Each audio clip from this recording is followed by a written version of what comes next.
1922 оны 100 одоогийн Дүүрэг сумын ард Зүлтэм самбуугийг Сухаан хойд нуруунаас нүүж Хонгорын талд Замын ихэр гэдэг газар буудалжээ.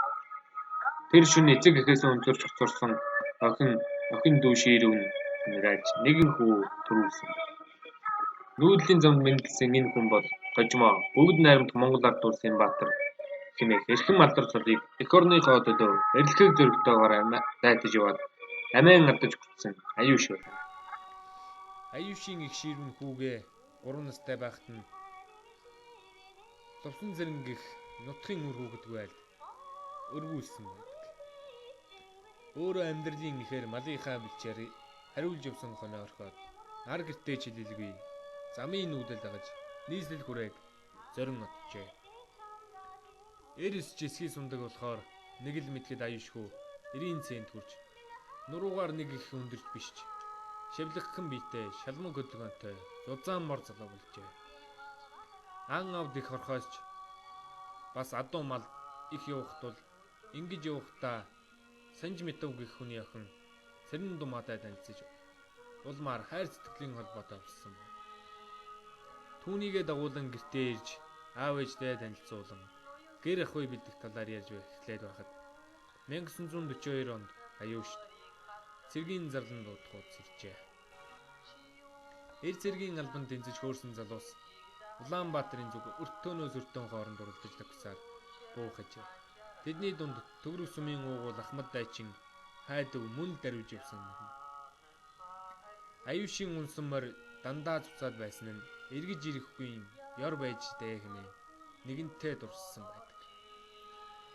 Энэ үед эх орны дайны ид ширүүн үе байсан учраас нэгэн цагт хөлс их гаргавал дайны цагт цус баг гаргана хэмээн цэргүүдэд хөл гарын дасгал хургас цавчих буудах агт морьтой арчлах хэм бичиг үсэг заах гэд төрөл бүрийн сургуулилтыг өдөр алгасалгүй зааж байсан. Байлдагч Аюуш цэргийн эрдэм улс төр байлдааны бэлтгэл зэрэг дарамгай суралцсан. Тэргүүний сурлагтан онц буудагч бүх цэргийн жанжны шалгалтанд онц сайн дүн авч ирсэн байна. 1945 оны 8 дугаар сарын 18-ны үүрээр 4 цагийн орчимд Дэслэгч Баттулгаар ахлуулсан Тагнан байлдах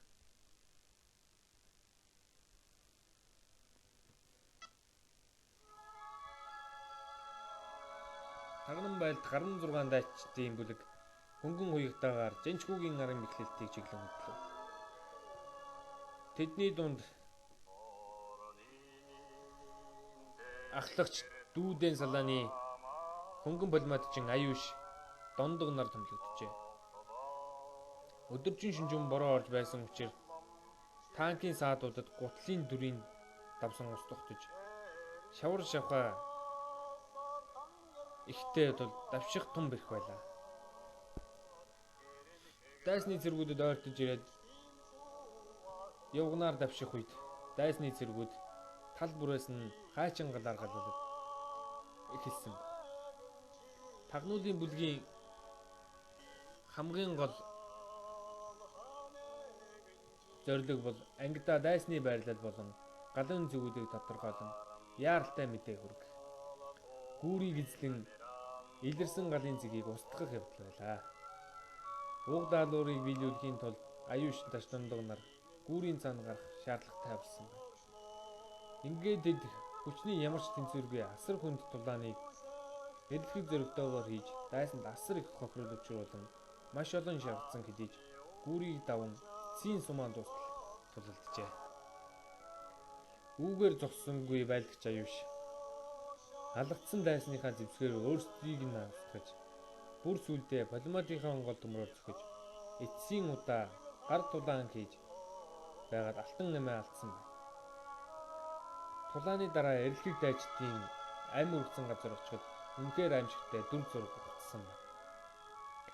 Аюушийн эргэн тойронд дайсны 7 хүүр хэвтсэн бөгөөд нэг самуурайн дух нь хаг зохигдсон байсан бөгөөд түүн дээр полиматийнх нь гол төмрийн мөр байна. Бас нэг самуурайн шанаан дээр мөн л Аюушийн дэвсэн бололтой өмсөж явсан гутлынх нь мөр гарсан толоос тод харагдаж байсан байдаг. Харин байлдагч аюуш өөрөө танигдхийн аргагүй болсон байна.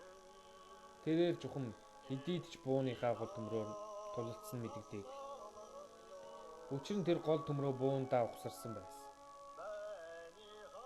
Урд талынх нь тогтоол чивхийг нэг удаа эргүүлээд нэг нүдээ анганаж нөгөө нүдээр аваа хараагаа хараалсан чигтэйгээр шивтэж нас барсан байсан. Ер нь түүнийг аюуш гэж таних аргагүй болсон байсан. Нүүр амн хөхнэц хавдар болж хамаг биеийн цуснаж элс шавар шахваатай холилдсон цээжин биеийн тэр чигээрээ шахагдсан байна.